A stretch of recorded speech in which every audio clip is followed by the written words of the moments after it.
12 मई 2026 की रात करीब 10:20 पर मध्य प्रदेश के भोपाल में एक रिटायर्ड एडिशनल डिस्ट्रिक्ट जज गिरिबाला सिंह के कटारा हिल्स वाले घर की छत पर उनकी नई नवेली बहू ट्विशा शर्मा का शव संदिग्ध परिस्थितियों में मिला और यहाँ से शुरू हुई एक चमकते साफ सुथरे बड़े घर की 4 दीवारों के अंदर की काले स्याह सच की पड़ताल। प्रभावी रसूख का फायदा, जांच भटकाने की कोशिश, चरित्र हनन का प्रयास, सबूतों से छेड़छाड़ और क्या है रहस्यमय बटर का एंगल, ये वीडियो में आगे पता चलेगा। Welcome to crime कुकली।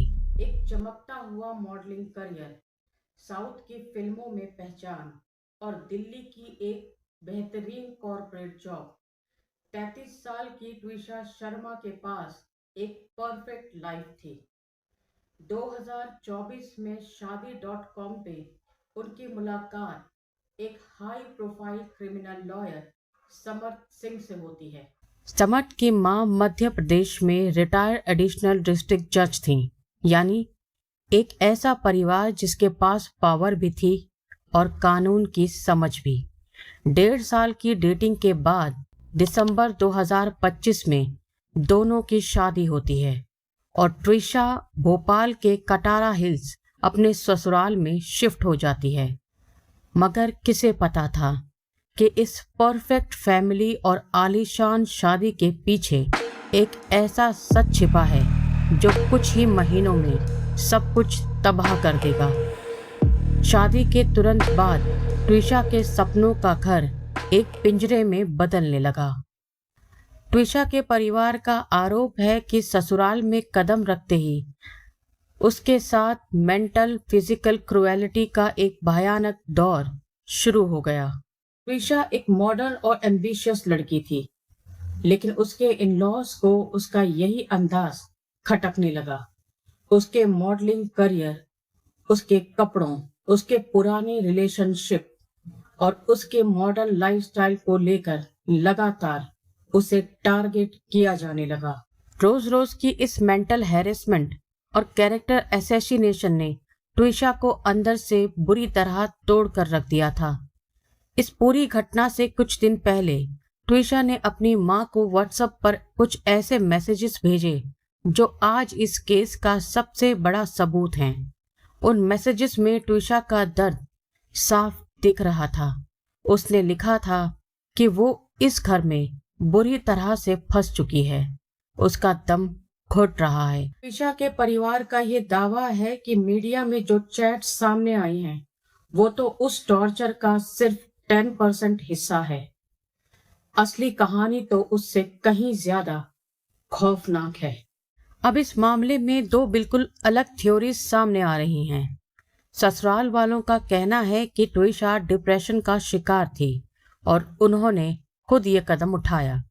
दूसरी तरफ ट्विशा का परिवार इसे डाउरी हैरेसमेंट, मेंटल क्रुएलिटी और अब्यूज का मामला बता रहा है। उनका कहना है कि ट्विशा उस घर में भयंकर आइसोलेशन, फेयर और अनहैप्पीनेस फील कर रही थी, जबकि ट्विशा के इन-लॉज इन सभी आरोपों को सिरे से डिनाई कर रहे हैं। लेकिन कहानी में ट्विस्ट यहीं आता है। उस रात के घटनाक्रम में कुछ ऐसी अजीब कड़ियां हैं जो किसी गहरी साजिश की तरफ इशारा करती हैं। आज हम इस केस के हर एंगल को बारीकी से टटोलेंगे। हम जानेंगे कि आखिर ट्विशा शर्मा केस में मोबाइल से डिलीटेड डाटा और पोस्टमार्टम रिपोर्ट से जुड़े वो बड़े सवाल क्या हैं जिन्हें छुपाने की कोशिश की जा रही है। हमारा मकसद किसी भी तरह की सनसनी फैलाना नहीं, बल्कि केस के फैक्ट्स आपके सामने रखना है। दिखावे की दुनिया अंदर से कितनी खोखली होती है, इसका अंदाजा शायद ट्विशा के परिवार को भी नहीं था। एक रसूखदार परिवार, एक पूर्व जज सास गिरिबाला सिंह और एक पढ़ा लिखा पति समर्थ सिंह। शादी के वक्त ट्विशा के पिता ने अपनी हैसियत के मुताबिक सब कुछ किया। 2 लाख रुपए नकद और एक शानदार शादी। लेकिन हाई स्टेटस के इस कॉकटेल में ट्विशा की खुशियां बहुत जल्द दम तोड़ने वाली थीं। भोपाल आने के बाद ट्विशा की जिंदगी आलीशान पिंजरे जैसी हो गई थी। कहने को वो एक रसूखदार घर की बहू थी, लेकिन हकीकत बेहद कड़वी। पूर्वजस सास और पति समर्थ की तरफ से हर दिन सिर्फ एक ही ताना मिलता था, तुम्हारी शादी का खर्च हमारी हाई स्टेटस और स्टैंडर्ड के मुताबिक नहीं था। बात सिर्फ तानों तक ही नहीं रुकी, हालात इस कदर बिगड़ चुके थे कि ट्विशा के पास अपने खुद के छोटे मोटे खर्चों के लिए भी पैसे नहीं बचे थे। ससुराल वालों ने उसे पूरी तरह फाइनेंशियली कंट्रोल में ले लिया था। हालात ये थे कि एक पिता को भोपाल में रह रही अपनी बेटी के बैंक अकाउंट में ऑनलाइन पैसे ट्रांसफर करने पड़ते थे ताकि वो अपनी बुनियादी जरूरतों को पूरा कर सके। लेकिन कहानी में असली मोड़ तब आया जब ससुराल वालों की नजर ट्विशा के आत्मसम्मान से हटकर उसके हक की कमाई पर टिक गई। ट्विशा के नाम पर उसके पिता की कंपनी में करीब 20 लाख रुपए के शेयर्स और इन्वेस्टमेंट थे। पति समर्थ और इन-लॉज का दबाव अब एक नए स्तर पर पहुंच चुका था। वो चाहते थे कि ट्विशा के ये सारे शेयर्स और 20 लाख का इन्वेस्टमेंट समर्थ के नाम पर ट्रांसफर कर दिया जाए। ट्विशा के परिवार को अब ये समझ आ चुका था कि ये एक रिश्ता नहीं बल्कि एक सोची समझी साजिश है। उन्होंने इस नाजायज मांग को मानने से साफ इनकार कर दिया। एक तरफ रसूख का घमंड और दूसरी तरफ 20 लाख के शेयर्स का लालच। ट्विशा के परिवार के इस इनकार ने उस आलीशान घर के भीतर चल रहे तनाव को और ज्यादा बढ़ा दिया था। लेकिन इसके बाद जो हुआ उसने सबको झंझोड़ कर रख दिया। क्या ये सिर्फ पैसों का लालच था या फिर एक रसूखदार परिवार के अहंकार की लड़ाई? शादी को गुजरे अभी सिर्फ 5 महीने ही हुए थे। घर में खुशियों का माहौल होना चाहिए था, लेकिन 12 मई 2026 की उस काली रात ने सब कुछ बदल कर रख दिया। भोपाल के कटारा हिल्स इलाके से एक ऐसी खबर आती है जो न सिर्फ मध्य प्रदेश बल्कि पूरे देश को झंझोड़ देती है। एक 33 साल की हंसती खेलती लड़की ट्विशा शर्मा संदिग्ध परिस्थितियों में इस दुनिया को अलविदा कह जाती है।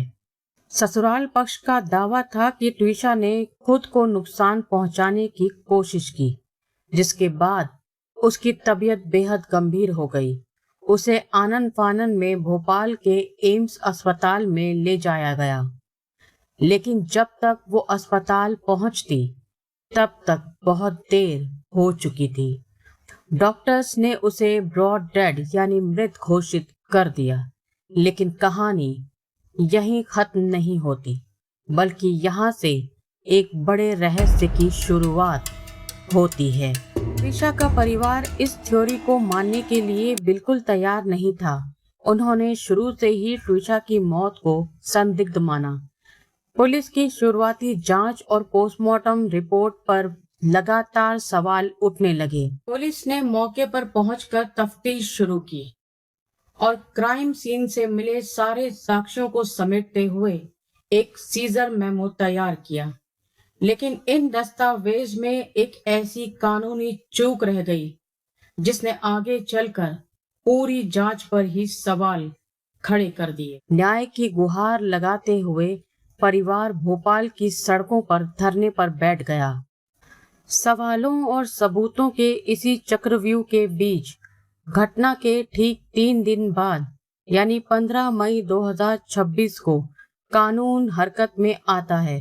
पुलिस मामले की गंभीरता को देखते हुए दहेज हत्या और प्रताड़ना की संगीन धाराओं के तहत एफआईआर दर्ज करती है। परिवार को लगता है कि शायद अब इंसाफ की शुरुआत होगी, लेकिन कहानी में एक ऐसा मोड़ आता है जो सबको सुन कर देता है।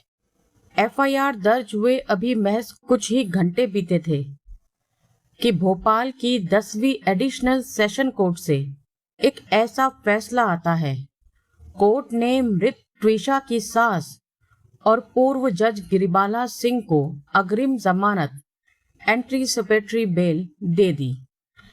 इस त्वरित जमानत ने न सिर्फ जनता को हैरान किया, बल्कि कानूनी गलियारों में भी एक भारी आक्रोश पैदा कर दिया कि इतनी गंभीर धाराओं के बावजूद इतनी जल्दी राहत कैसे मिल गई।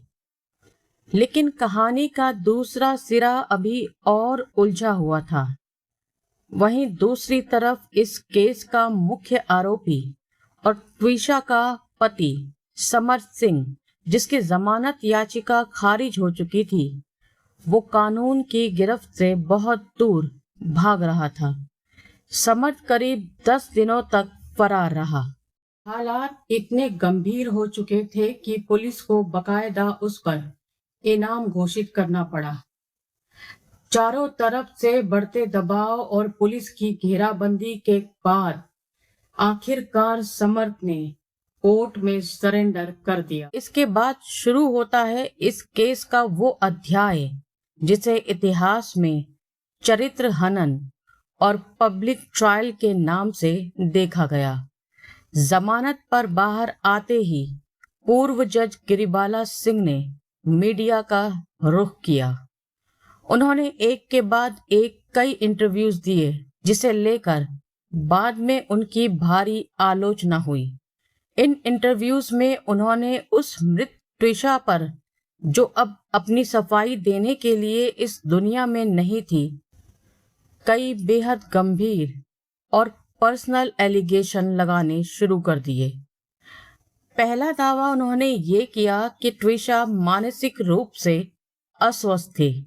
उन्होंने आरोप लगाया कि ट्विशा सिजोफ्रेनिया नाम की गंभीर बीमारी से जूझ रही थी और वो एक दोहरी शख्सियत यानी ड्यूअल पर्सनालिटी की शिकार थी। और आरोपों का सिलसिला यही नहीं थमा। उन्होंने मीडिया के सामने ये बेहद संगीन आरोप भी मढ़ दिया कि ट्विशा ड्रग्स और मैरिजुआना यानी गांजे का सेवन करती थी। उन्होंने कहा कि ट्विशा ये नशा अपनी प्रेगनेंसी के दौरान भी करती थी, जिसके कारण उन्होंने खुद ही अपना अबॉर्शन गर्भपात करवा लिया और उनके पूरे परिवार को पोते पोती के सुख से हमेशा हमेशा के लिए वंचित कर दिया। हालांकि जब ट्विशा की पोस्टमार्टम रिपोर्ट आई तो उसने उन सभी दावों की धज्जियां उड़ा दी, क्योंकि पोस्टमार्टम रिपोर्ट में किसी भी ड्रग की पुष्टि नहीं हुई थी। गिरिबाला सिंह के आरोपों का दायरा अब घर की चार दीवारी से लेकर ट्विशा के संस्कारों तक पहुंच गया था। गिरिबाला सिंह ने मीडिया में ये भी कहा कि ट्विशा घर के बनाए नियमों को बिल्कुल नहीं मानती थी। वो घर में तुलसी पूजा तक नहीं करती थी और पौधों से प्यार करने का सिर्फ एक झूठा नाटक करती थी। और अंत में उन्होंने ट्विशा के माता पिता को भी इस कानूनी लड़ाई में घसीट लिया। उन्होंने आरोप लगाया कि ट्विशा के माता पिता ने ही अपनी बेटी को ग्लैमर इंडस्ट्री के दलदल में धकेला था, उसे वजन घटाने की खतरनाक दवाइयां दी थी और अपनी ही बेटी का आर्थिक शोषण किया था। ये इंटरव्यू सीरीज सामने आने के बाद जैसे एक भूचाल आ गया। सोशल मीडिया से लेकर कानून के विशेषज्ञों तक हर किसी ने इस पर कड़ी आपत्ति जताई। कानूनी गलियारों में इसे सीधे तौर पर एक मृत महिला का पब्लिक कैरेक्टर असैसिनेशन यानी सरेआम चरित्र हनन कहा गया। चारों तरफ ये सवाल उठने लगे कि क्या ये सब सिर्फ इसीलिए किया जा रहा था ताकि अपनी खुद की गलतियों और गुनाहों को छुपाया जा सके। मामले की गंभीरता दिन ब दिन बढ़ती जा रही थी। एक तरफ वीआईपी रसूख था और दूसरी तरफ सबूतों के साथ छेड़छाड़ होने की गहरी आशंका। न्याय की उम्मीद में ट्विशा के बेबस पिता नवनिधि शर्मा ने मध्य प्रदेश के मुख्यमंत्री डॉक्टर मोहन यादव से मुलाकात की। कई दिनों के संघर्ष के बाद जब इस केस में मीडिया की एंट्री हुई तो देश का ध्यान इस तरफ गया, दबाव बढ़ा और आखिरकार सरकार को दखल देना पड़ा। चीफ मिनिस्टर की तरफ से मिले ठोस आश्वासन और मध्य प्रदेश गृह विभाग ने एक बड़ा फैसला लेते हुए इस केस को देश की सबसे बड़ी जांच एजेंसी यानी सीबीआई को सौंपने का आधिकारिक नोटिफिकेशन जारी कर दिया। मामला यही नहीं रुका। केस की संवेदनशीलता को देखते हुए राष्ट्रीय महिला आयोग और खुद सुप्रीम कोर्ट ने भी इस पूरे मामले में स्वतः संज्ञान लिया। और फिर आती है वो तारीख जब इस पूरे केस में अब तक का सबसे बड़ा और ऐतिहासिक कानूनी मोड़ आया। 28 और 29 मई 2026 अदालत के भीतर जो हुआ उसने इस केस की दिशा को पूरी तरह से बदल कर रख दिया। मध्य प्रदेश हाई कोर्ट के जस्टिस देवनारायण मिश्रा ने एक कड़ा रुख अपनाते हुए भोपाल सेशन कोर्ट द्वारा पूर्व जज गिरिबाला सिंह को दी गई एंटीसिपेटरी बेल को सिरे से खारिज कर दिया। अपने 17 पेजेस के बेहद सख्त और कड़े आदेश में हाई कोर्ट ने निचली अदालत के फैसले पर गंभीर सवाल उठाए।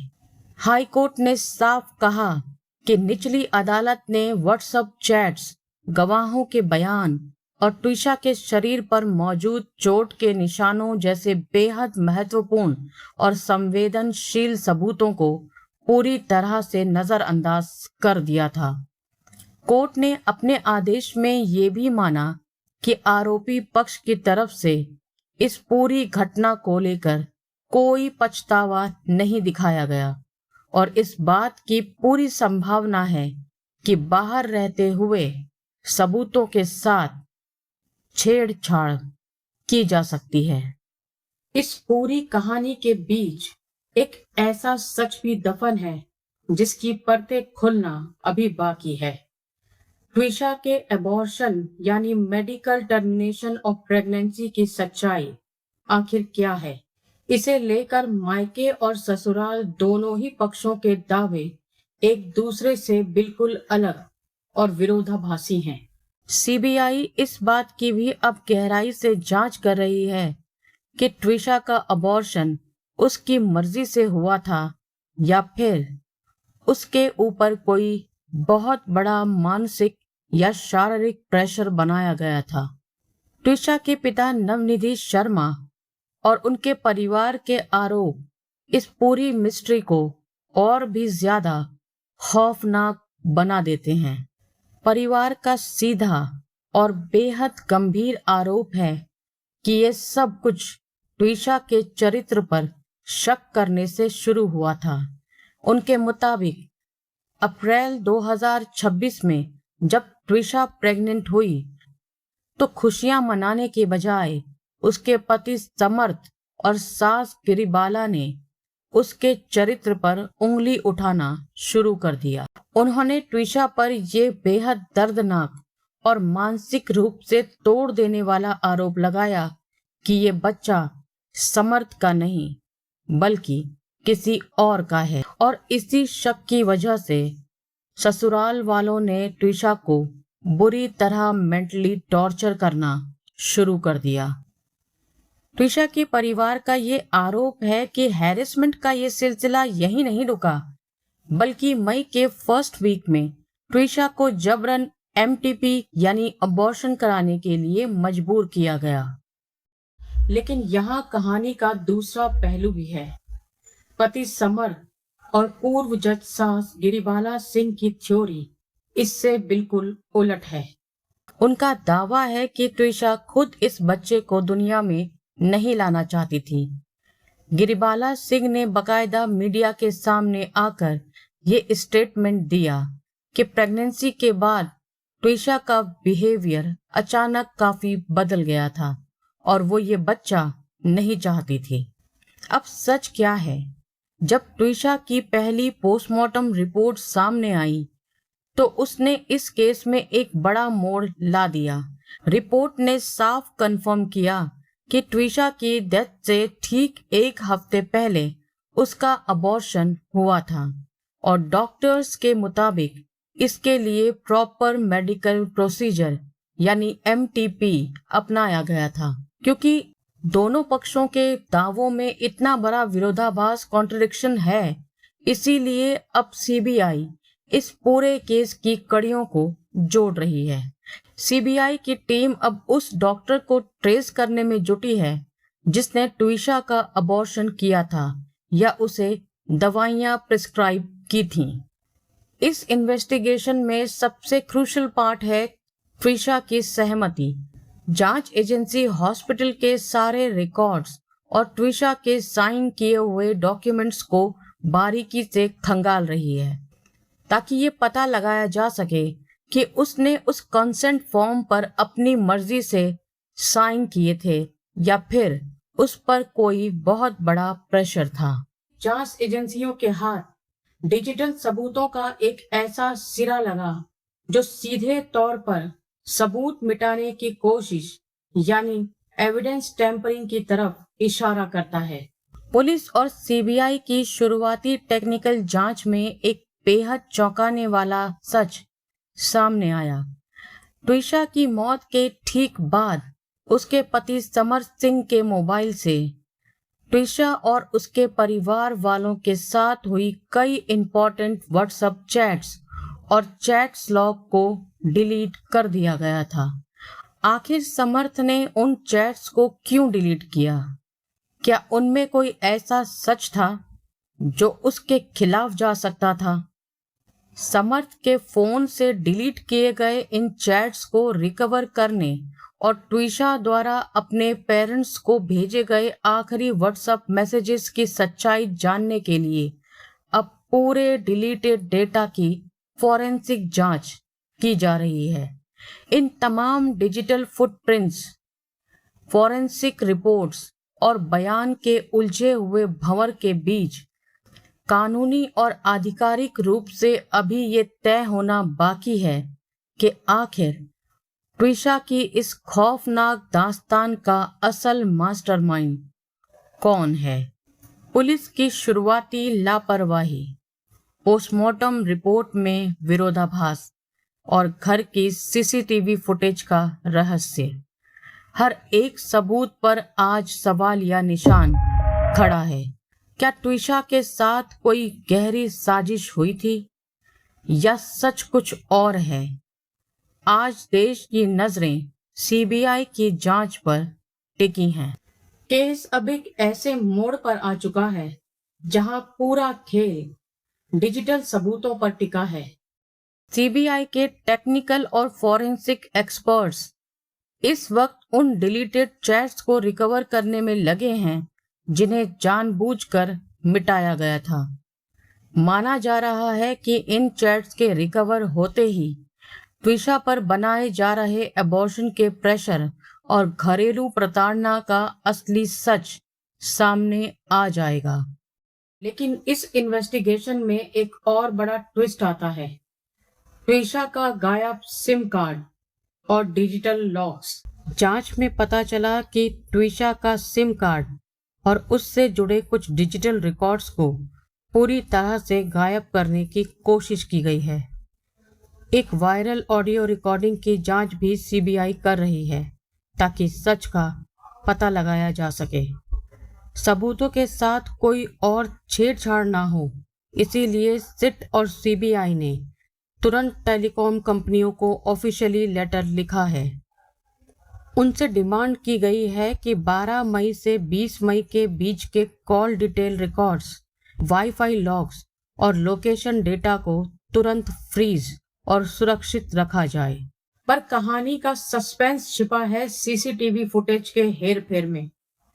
ट्विशा के ससुराल में 8 सीसीटीवी कैमरास लगे थे। सीबीआई को शक है कि इंसिडेंट वाले दिन इन सीसीटीवी फुटेज और डिजिटल लॉस के साथ छेड़छाड़ की गई, क्योंकि कुछ इंपॉर्टेंट क्लिप्स और टाइम स्टैम्प्स वहां से गायब हैं।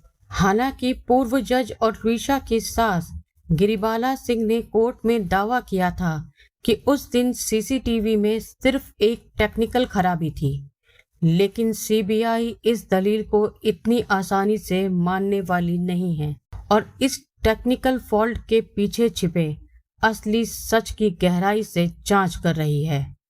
लेकिन सबसे डिस्टर्बिंग सबूत तब सामने आया जब ट्विशा के आखिरी दिनों के वो व्हाट्सएप मैसेजेस पुलिस तक पहुंचे जो डिलीट नहीं हो पाए थे।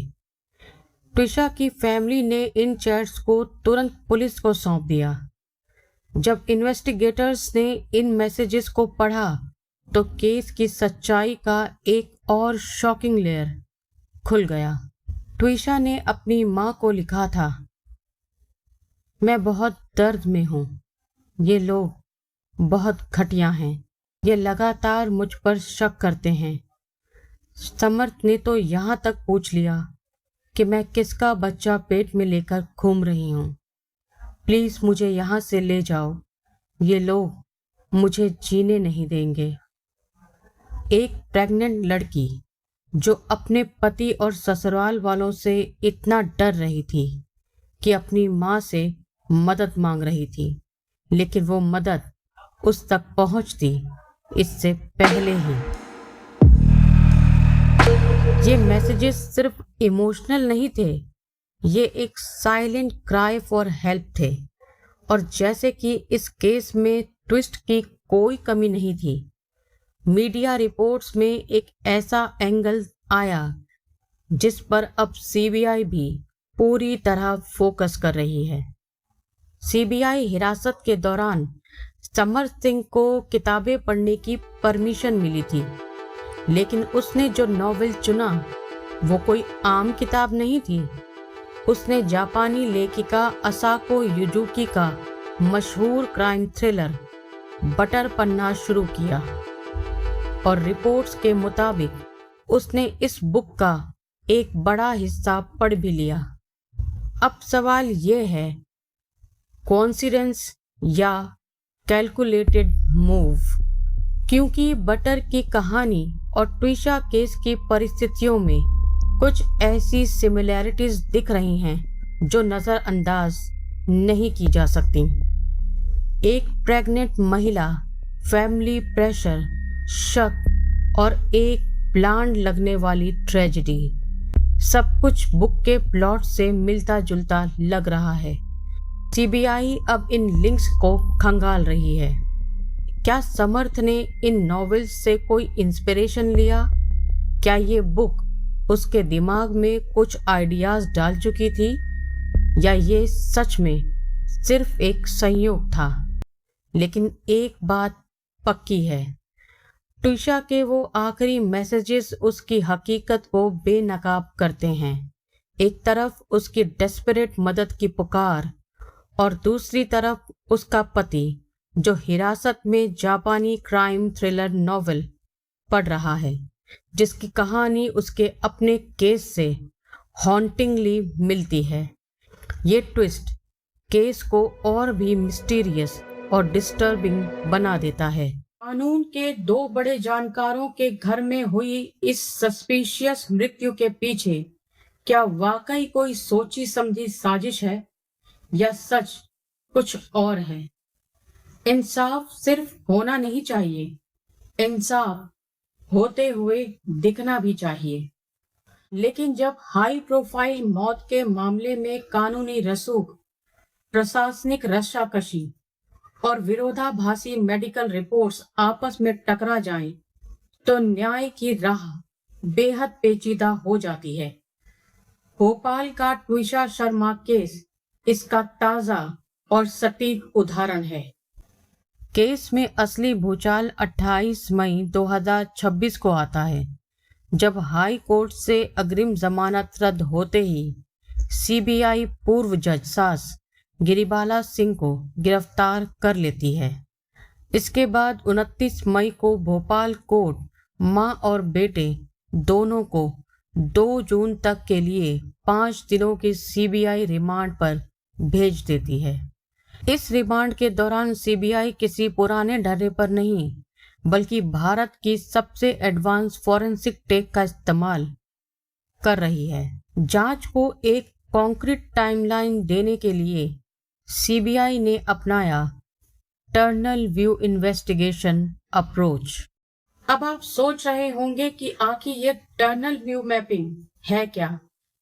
आसान शब्दों में कहें तो इसके तहत ट्विशा के आखिरी कुछ घंटों का विंडो टाइम तैयार किया गया। 12 मई की रात कटारा हिल्स वाले उस 3 मंजिला मकान के अंदर की हर एक movement, wifi logs, internet activity, mobile location और सीसीटीवी की टाइमिंग्स को आपस में मर्ज करके एक डिजिटल और वर्चुअल टाइमलाइन बनाई गई। मकसद सिर्फ एक था, ये पता लगाना कि 12 मई की रात को ठीक किस वक्त उस घर के अंदर कौन, कहां और किस पोजीशन में मौजूद था। लेकिन सीबीआई सिर्फ डिजिटल सबूतों पर नहीं रुकने वाली थी। अब बारी थी सबसे बड़े और चौंकाने वाले एक्शन की। Forensic dummy test. तारीख 1 जून 2026 की सुबह सीबीआई की टीम फॉरेंसिक एक्सपर्ट्स के साथ दोनों आरोपियों को लेकर सीधे उसी क्राइम सीन यानी भोपाल वाले घर की तीसरी मंजिल पर पहुंचती है। वहां ट्विशा के हूबहू वजन और कद की करीब 80 किलो की एक डमी तैयार की जाती है।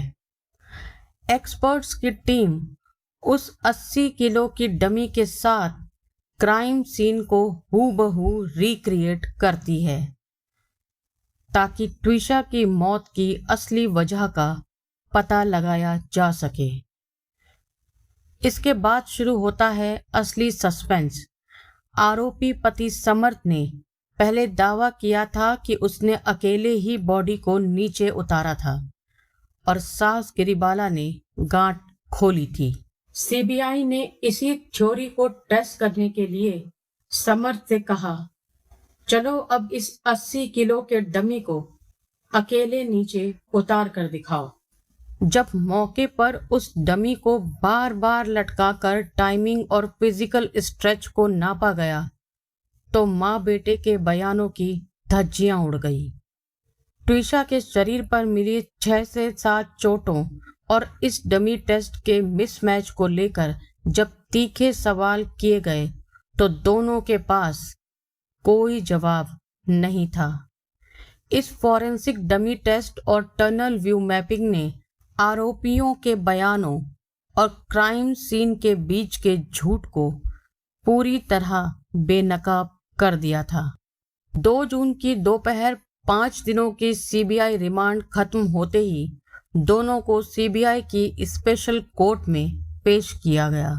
यहाँ एक अनोखा नजारा देखने को मिला। पूर्व जज रह चुकी सास गिरिबाला सिंह ने किसी और वकील के बजाय खुद अपनी पैरवी की, लेकिन जब सीबीआई ने डमी टेस्ट और डिजिटल सबूतों की रिपोर्ट सामने रखी तो उनके सारे दांव पेच फेल हो गए।